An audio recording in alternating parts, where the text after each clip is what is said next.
ඔයාලා හැමදෙනාම සතුටින් සුවෙන් සැපෙන් ඇති කියලා මං හිතනවා. පහුගිය එක දවසක පැය 2-3ක් අරගෙන මං පොඩි වැඩක් කරා.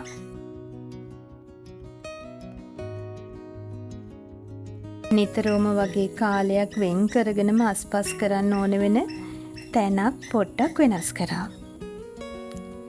ඒ තමා පුතාලා පාඩම් වැඩ කරන්න වෙන් කරගෙන තියෙන කොටස. ලොකුවට වෙනසක් කරේ පොත් රාක්කේ.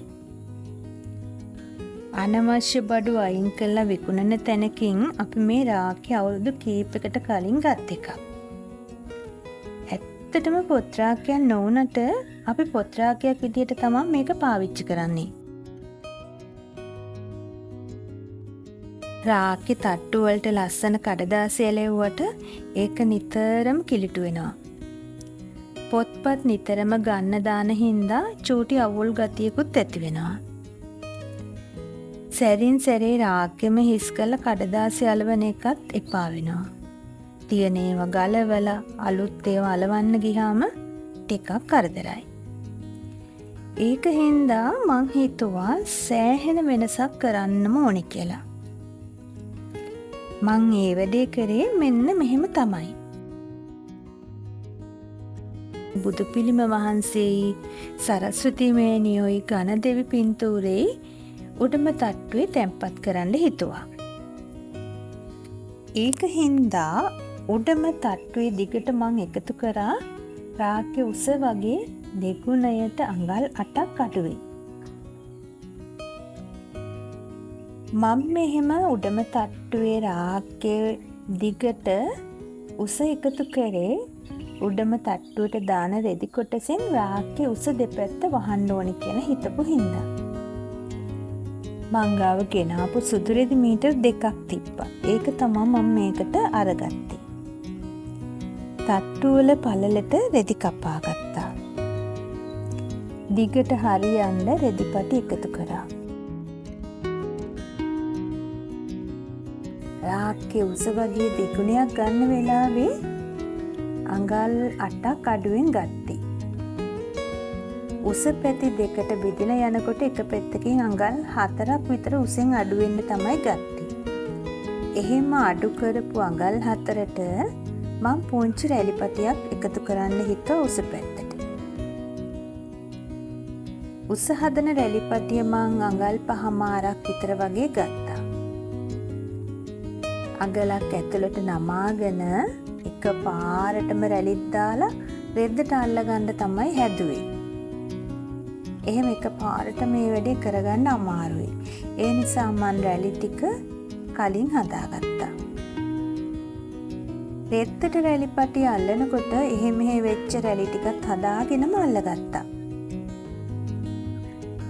රාක්කේ බිත්තිය පැත්තට පුංචි වාටියක් මැහුවා. අනික් පැත්තට පොඩි මෝස්තර පටියක් ඇල්ලුවා. මේ මෝස්තර පටිය මේකටම ගෙනාපු එකක් නෙමෙයි. ජනෙල් රෙද්දක් මහන්න රෙදි කපන වෙලාවේ උසෙන් කපලා අයින් කරපු තීරුවක්. ඒ මෝස්තර තීරුව පොත් රාක්කේට ලස්සන පෙනුමක් දෙයි කියලා මං හිතුවේවත් නැහැ. මම මේ වැඩේ කරන්නේ හදිස්සියම හිතට ආපු හැටියෙමනේ. ලස්සන රෙදිපටිය රාක්කේ දිගට ගලපලා කපලා ඒකේ දෙපැත්තේ වාටි දෙකක් මැහුවා.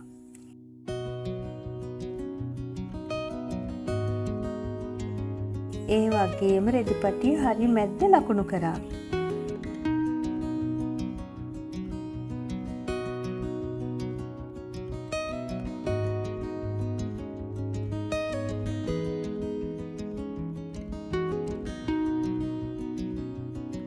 රාක්කේ රෙද්දෙත් හරි මැද හොයාගත්තා.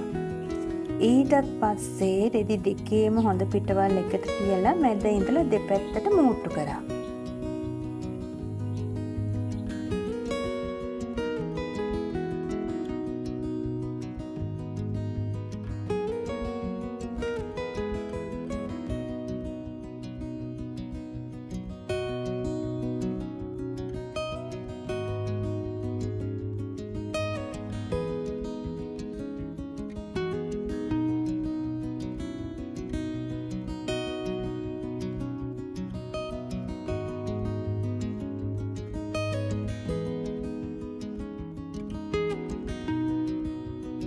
ලස්සන රෙදිපටිය ටිකක් පළල වැඩි කියලා හිතුණු හින්දා මැහුම් වාසි පැත්තට වැඩිපුර යැව්වා.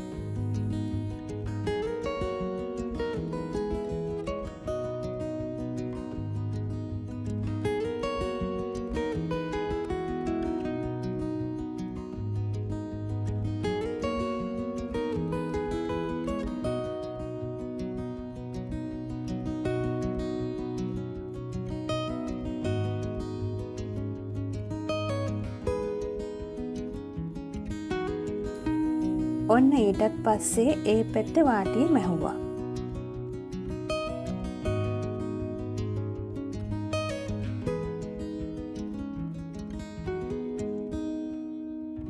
වාටිය මහනකොට අර වැඩිපුර ඇරිය වාසි කොටස ඇතුළට නමලා මැහුවා.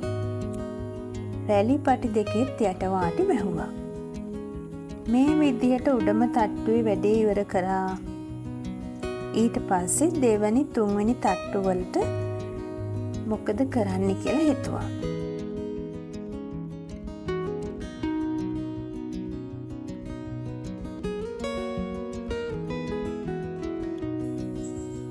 ඔන්න මගේ ළඟ තිබුණා ගෙනාපු ලා නිල් පාට රෙද්දක්.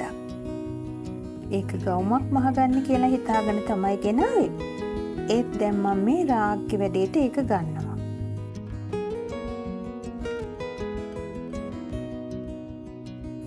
යට තට්ටු දෙකක් තියෙනවා. එක තට්ටුවකට රෙදි කොටස් 3ක් මහනවා.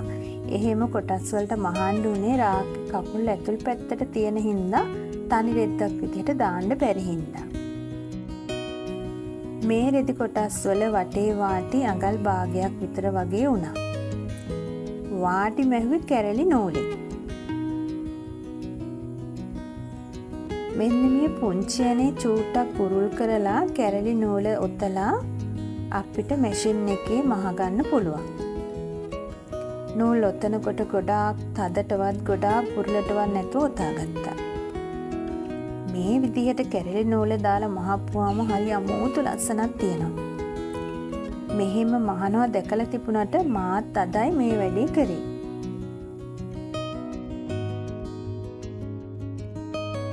කලින් පොඩි රෙදි කෑල්ලක කැරලි නූල දාලා මහලා බැලුවා.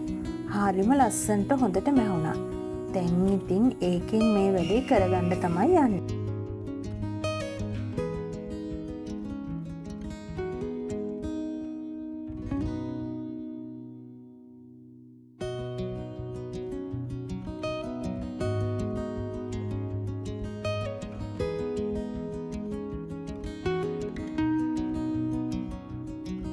කැරලි නූල් දාලා මහන එකට නම් මට ගොඩාක් ආස හිතුණා.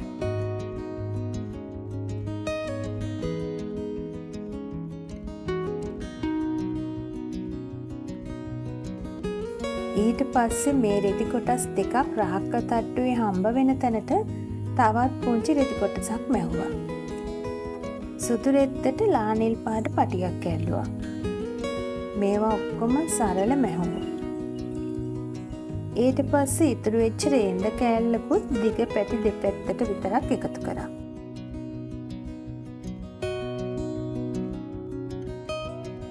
මගේ ඇස්වලට නම් මේක හරිම ලස්සනට පෙනුණා. ඉන්පස්සේ මේවා රාක්කෙට දාලා පොත් අහුර ගන්නනේ තියෙන්නේ. ඊට කලින් තව චූටි දෙයක් කරන්න තියෙනවා.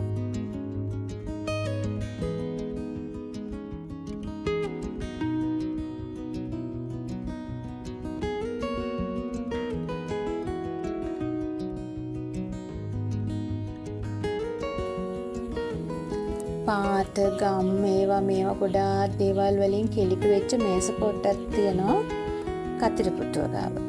ඉතින් මේකත් තියෙන පාඩම් කරන තැනම තමයි මේ මේසටත් පොඩි රෙදි කොටසක් මහන්න කියලා මං හිතුවා.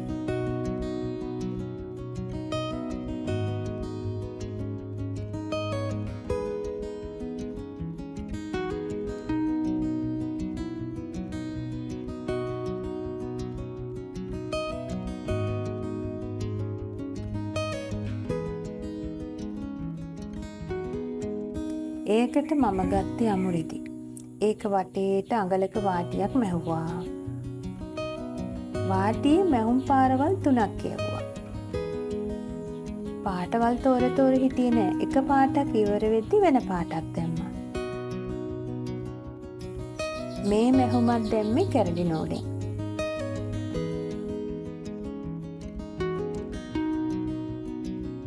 මේ විදිහට මැහුවාම ඒකත් ගොඩක් ලස්සනයි කියලා මට පෙනුණා. දැන් මේ ස්ටෝල් එකට දාන රෙද්ද වැඩෙත් ඉවර කරා. කැරලි නූල් මැහුමට මං කොච්චර ආස වුණාද කියනනම් ඒකට කොච්චර හිත ගියාද කියනවනම්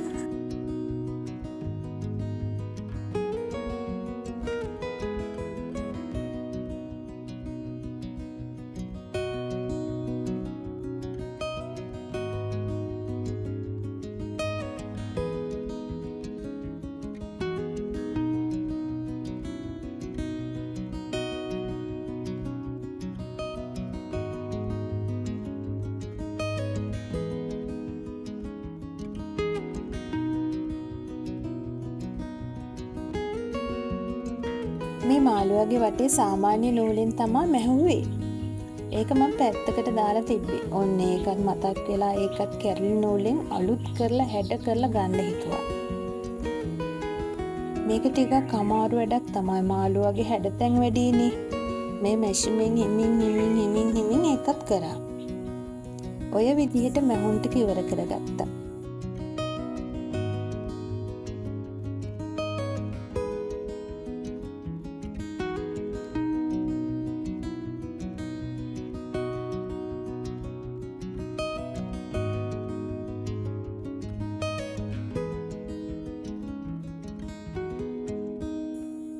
අපේ ළමයි hina වෙලා නටාගෙන හිටියට මේවා මහන හැටි දන්නේ මං ඉස්සිරෝම තනියම ගවුමක් කපලා මහනකොට අටේ පන්තියේ.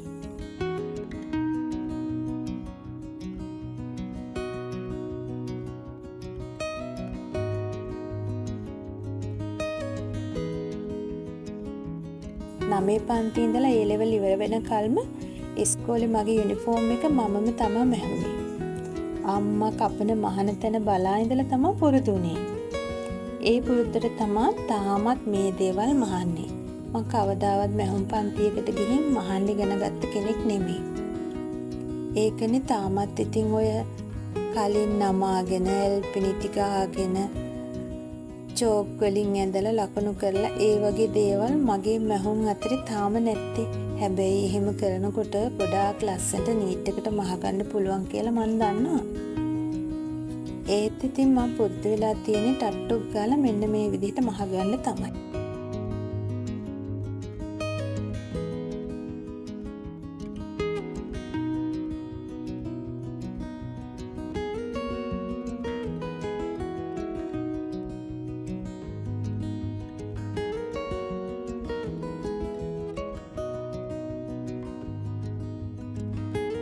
මහන්න පටන් ගත්තෙම කලබල කරදර හිතකුත් එක්කමයි. මේ හිතට පොඩි වෙනසක් වෙන්නත් එක්ක මේ වැඩේ කරන්න ඕනි කියලා හිතුණා. පැය 2-3ක් අද දවසේ මට මේ වෙනුවෙන් ගත කරන්න වුණත් දැන් ඉතින් මගේ හිතත් සැනසීලා රාක්කෙත් ලස්සන වෙලා.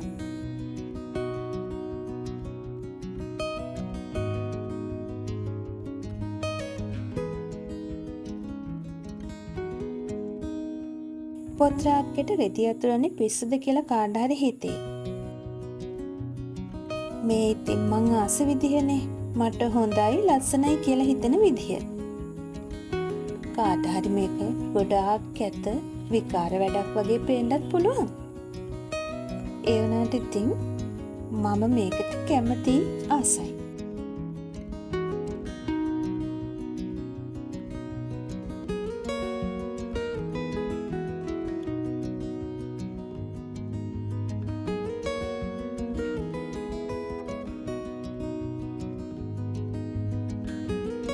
ඔන්න ඔහොම තමයි අද දවස ගත වුනේ.